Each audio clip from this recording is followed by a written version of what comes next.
ئەم جانتایە کە ئێستا من ئەیکەمەوە ئەمە هەموو ئەوە نەشتە بۆ من ماوەتەوە لە دوای گەرمیان. ئەو شەوەی کە بۆ بەیانی شەید بوو داوای تۆپی کرد. من شەو درەنگ بوو، ئەم تۆپە لە کاغەز دروست کراوە، خۆم بۆم دروست کرد تا قەناعەتی پێ بکەم بۆی بەیانی یاریکە. بەیانی 1 سەعات ئەم تۆپەی بەدەستەوە بۆ بۆم کڕی تا ڕۆژ بووە.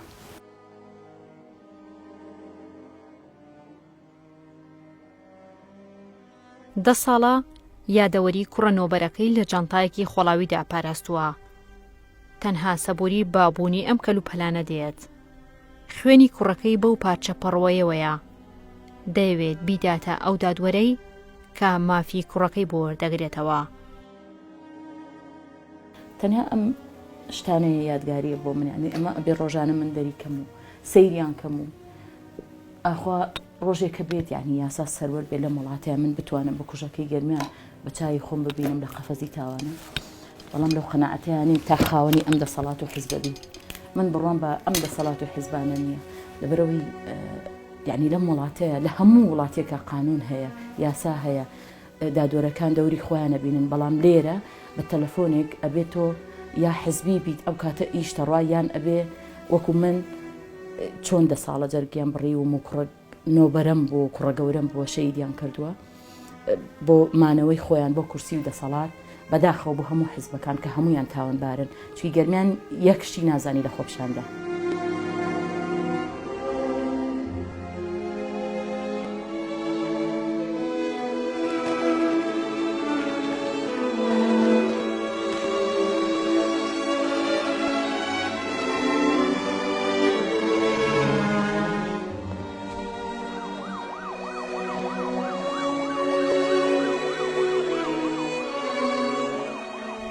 خەونی ڕەنگا و ڕەنگی هەبوو. دەیویست لە ڕێگەی خوێندنەکەیەوە داهێنانێک بۆ نیشتیمانەکەی بکات. بەڵام ئەو خەمی نادادی میلەتەکەی پێش خەونەکەی خۆی خست. پەشیمانیش نییە لەوەی برینی جەستەی بە 17 شوباتەوە ناونراوە.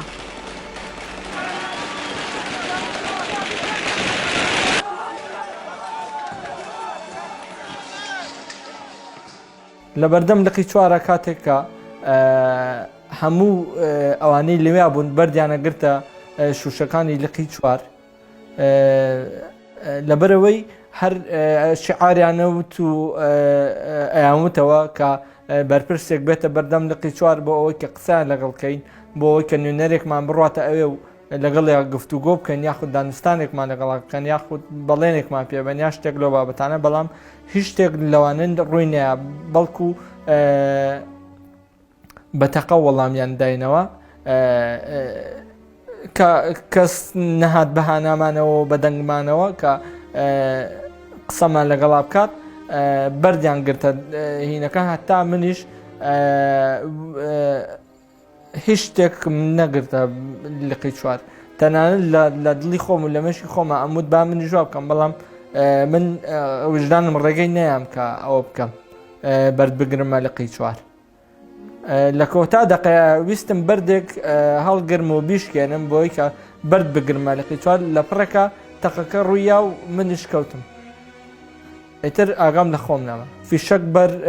لای ڕاستی پشتەوەم کەوتووە بەر لای ڕاستی پشتەوەم کەوتۆ لە پێشەوە دەرچووە. فیشەکی بیکێسیە. 10 ساڵە هەر سانیەک و هەر ساتێکم مردنێکە بۆ من. منیش وا هەستەکەم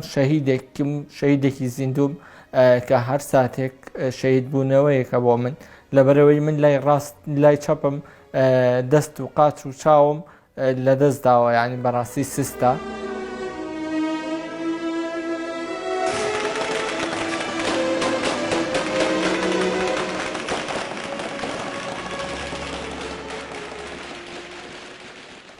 حەڤدەی شوبات مێژوویەک لە ناڕزایەتی دەیەک بەسەر خۆپشاندانەکانی حەڤدەی شوباتدا تێدەپەڕێت. خۆپشاندانێک کە بۆتە سیمبول و ئاماژەیەکی گەورە بۆ ناڕزایەتی هاوڵاتیان.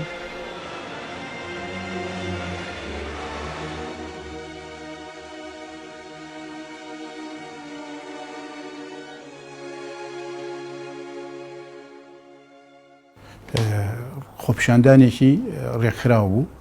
دوور و درێژ بوو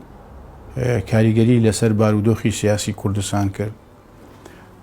ئەلبەتە هۆکاری سەرەکی ئەو خۆپیشاندانە سیاسی بوو نە لەسەر گەندەڵی بوو نە لەسەر بارودۆخی خراپی ئابووری بوو سیاسیەکە هۆکاری دەرەکی هەبوو ئەو کاتە بەهاری عەرەبی دروست بوو لە وڵاتە عەرەبیەکان عێراقیش شەرقی وەکو وڵاتێکی عەرەبی وەکو وڵاتێکی شەرقی ئەوسەد ڕۆژهەڵاتی ناوەڕاست کە خاوەنی سیستەمێکی نادیموکراتی و نادەتپەروەرە لە هەرێمی کوردستانە متئەسیر بووین بە بەهاری عەرەبی ئەمە خاڵێکە خاڵی دووەم ناکۆکیەکی تند و تیژە بوو لە نێوان پارتی دیموکراتی کوردستان و بزوتنەوەی گۆڕاندا یەکێک لەو ناکۆکیانەوە بوو کە ئەو ناکۆکیانە وای کرد کە بزوتنەوەی گۆڕان مافیەوەی هەبوو لە عێراق وەزارەتێک وەربگرێ پارتی نەهێشت بەتایبەتی کاک مەسعود نەهێشت بەهۆی ئەو ناکۆکیانەی کە لە بینی زوتنەوەی گۆڕان و پارتی دیموکراتی کوردستان هەبوو لەسەر حکومڕانی هەرێمی کوردستان و پارتی دیموکراتی کوردستان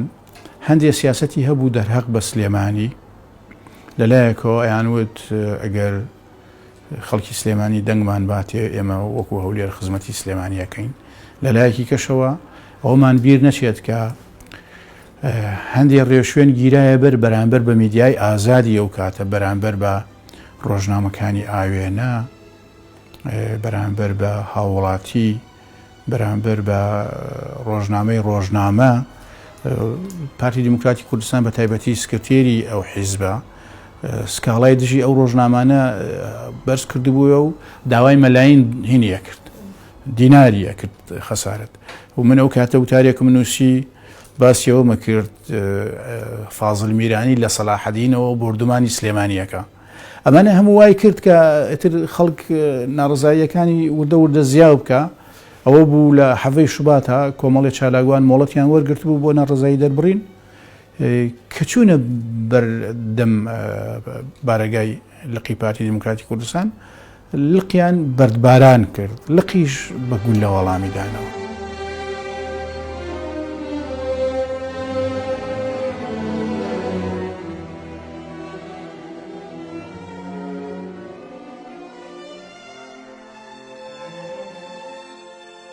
مەینەتیەکانی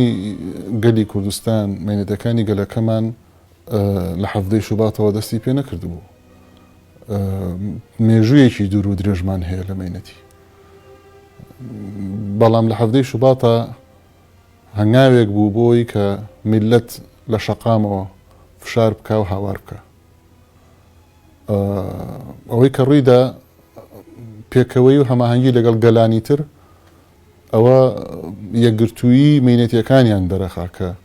ئەم گەلانەی کە لەم ناوچەیە ئەژین و لە وڵاتەکانی دراوسێمان ئەژین لە وڵاتە عەرەبیەکانە ئەژین کە پێوترە ڕۆژهەڵاتی ناوەڕاست لە دۆخێکی ئەوەنە خراپی مرۆیی و حکومڕانیان کە هەمویان پێکەوە هاوارەکەن و پێکەوە داواەکەن گەلی کوردستانیش لە هەمویان زیاتر چاوسێنراوەتەوە دەرەنجام لە حەفدەی شوباتە هاواری کرد زۆرینە هاواری کرد بەڵام دەسەڵات نەیبیست و چاوساندەوە بە زەبری هێز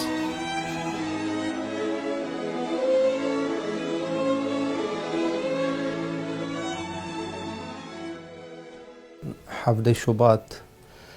لە زاکیرەی کورد لە هەرێمی کوردستان مانایەکی گەورە و پرشنگداری هەیە مانای بەدەنگ هاتن لە ئاستی زوڵم و ناعەدالەتی دەسەڵات ڕۆژگارێک کە هاونیشتمانیان لەسەر تاسەری کوردستانە بە تایبەتی لە شاری سلێمانی خۆشەویستە و لە سەرای ئازادیە بۆ دەربڕینی ناڕەزایەتی و نیگەرانیەکانی خۆیان لە دەسەڵات ئەو ئاپۆڕە مرۆیی و ناڕەزایەتیە گشتگیرە بە هەموو چین و توێژەکانەوە ئەگەر دەلالەت و ئاماژە بێت لەسەر شتێک ئاماژەیە لەسەر ئەوەی کە میلەتی کورد لە هەر نەتەوەیەکی تر زیندووتر و هوشیارترە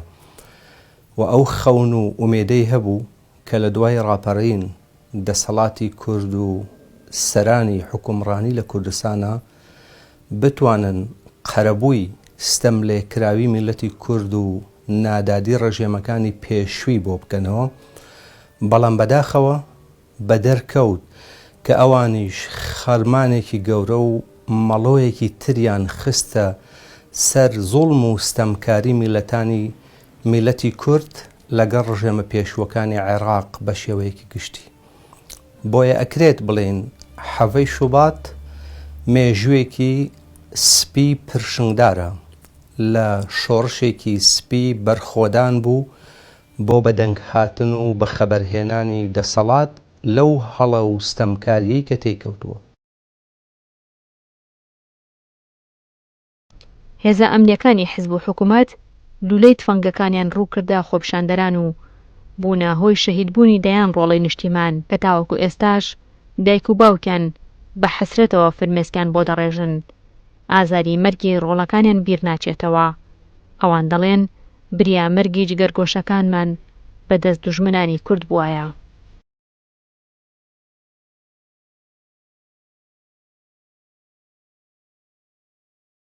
ئیتر لەوە ئەو بکە خۆپشاندان ڕوویدا ئێمە سەرقاڵیەوە بین ئاگرمانە کوژانەوە لای لەقی نۆزەی پارتی پڵان دامان کاردیشە ئەوە تەقایانە کرد لە خەڵک کوڕەکەی خۆمیان شەید کرد کە من یشکان خۆم ئەو کاگرەکەمە کوژانەوە ئەوانە ڕزگارە کرد لە ئاگر، بەڵامان زۆر بە بێ شەرمانە زۆر بە بێوەفایانە تەقە لە هەموو خەڵکێکەکەن تەقە لە هەموو خەڵکێکە لە بەری بۆمانەوەی دەسەڵاتی خۆیان زۆر بێبێکانە تەقاکە لە مناڵ لە گەورە لە بچووک بڵا لە هەمان کاتە گەرمیانە شەید کرد بەڕاستی بۆ ئێمە کارە سات بوو. یعنی هەموو ئەوە 10 ساڵە گەرمیان شەید کراوە بەڕاستی لە بیر ناچێتەوە چونکە من هەموو ڕۆژە لە سەماڵ ئەم شۆنە دێتە بەرچاوم کە گەرمیان ئەلیا لێ درێ بە فشەشی بیکێسی زۆر بە بێویژدانانە تەقیدەکەن زۆر ینی مرۆڤ کوژن ئەمانە بەڕاستی ئینسان نین، هەر کەسێک خەڵکی کوشت ئینسان نییە بەڕاستی لە دڵ دەرناچێت گەرمیان.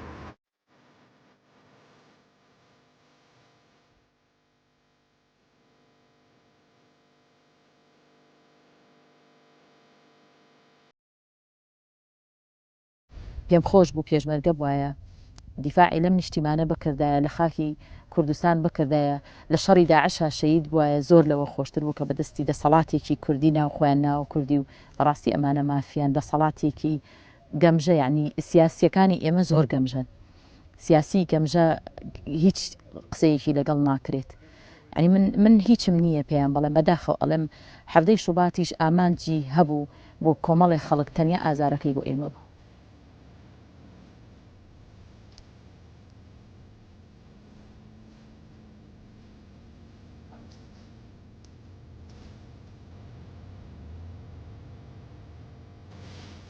گەرمیان نازانم ینی یادەوەریەکی زۆر تاڵی بۆ من بەجێهێشت، قەت تەسەوورم نەکردووە لە گەرمیان دابڕێ، ینی گەرمیان هەموو شتێک بوو بۆ من، بەڵام ینی نازانم چی بڵێم لەم ڕۆژەیە، چی بە دەسەڵات بڵێم، ینی دەسەڵاتێک کە تۆ بتوانێ دەستی بچێتە خوێنی ڕۆڵەی ئەو هەموو گەنجە و لاوینە شەیدکە ئەبێ چی پێ بڵێیت، ئەبێ شایانی چی بێت تۆ باسیکەی بووین، ینی داواکاری چی لێ بکەم، تەنانەت دیاسایەکمان نییە، قانونمان نییە، وڵات ئاوە بەڕێوە ناچێ، وڵات بە دز و مافیا و جەردە و پیا و کوژ و مناڵ کوژ بەڕێوە ناچێ. ینی نازانم ئێش و ئازارەکەی گەرمیان برینێکی بۆ بەجێهێشتوم، هیچ چارەسەرێکی نییە.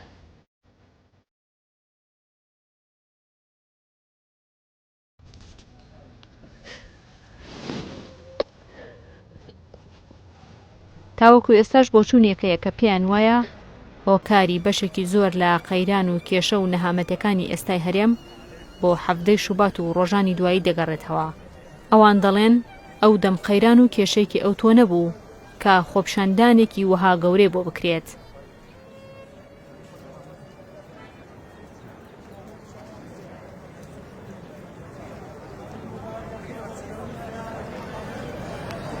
دۆخی خەڵکی کوردستان و کاتە لە ڕووی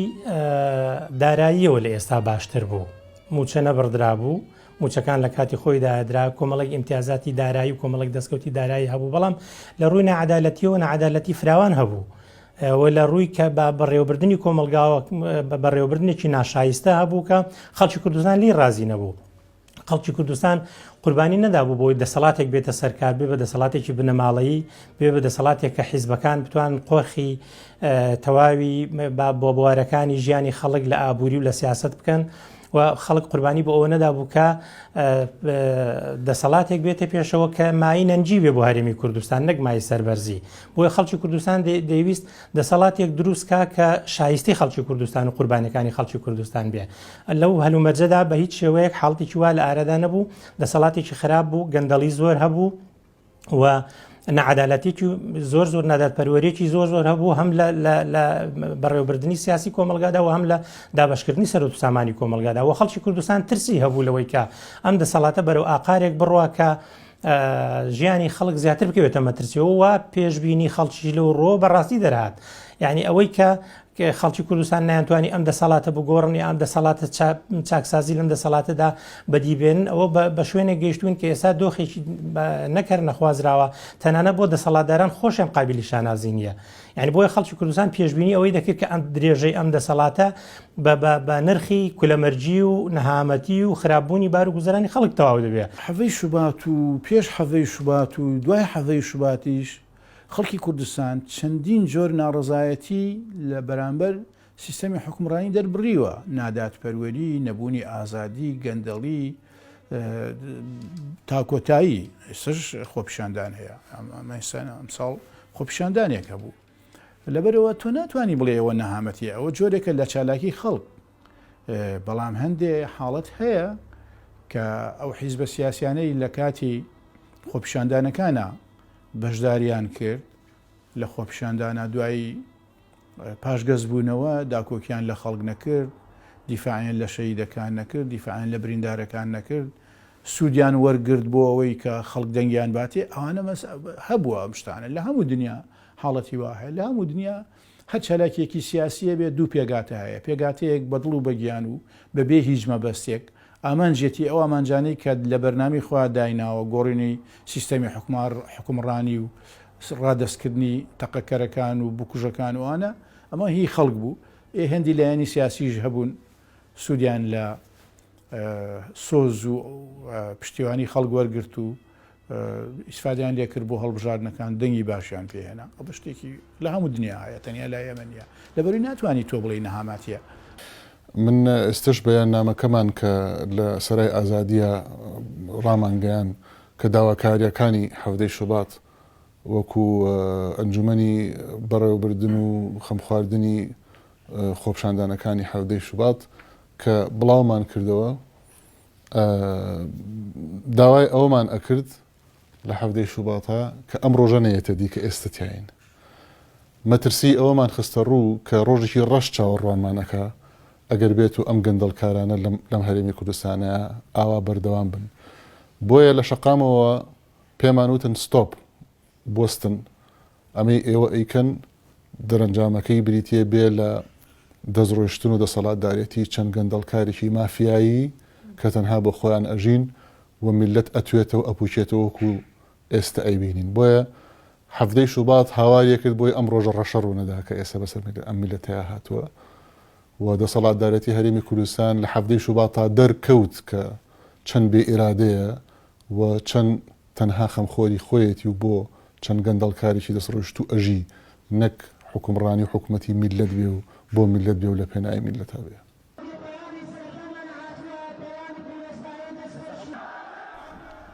خۆپیشاندانەکانی هەفتەی شوبات پێکاتبوو لە وێنەیەکی گەورە کە چەند بەشێکی جیاوازی لە خۆگرت بوو هونەر و هۆنراوە بەشێکی سەرەکی و کاریگەری ئەو وێنەیە و درێژە پێدەری ناڕەزایەتەکان بوو مەیدانی خۆپیشاندانەکان لە هۆنراوە و سرودەکانی تایبەت بە خۆپیشاندان بە مەیدانی کوردایەتی ناونران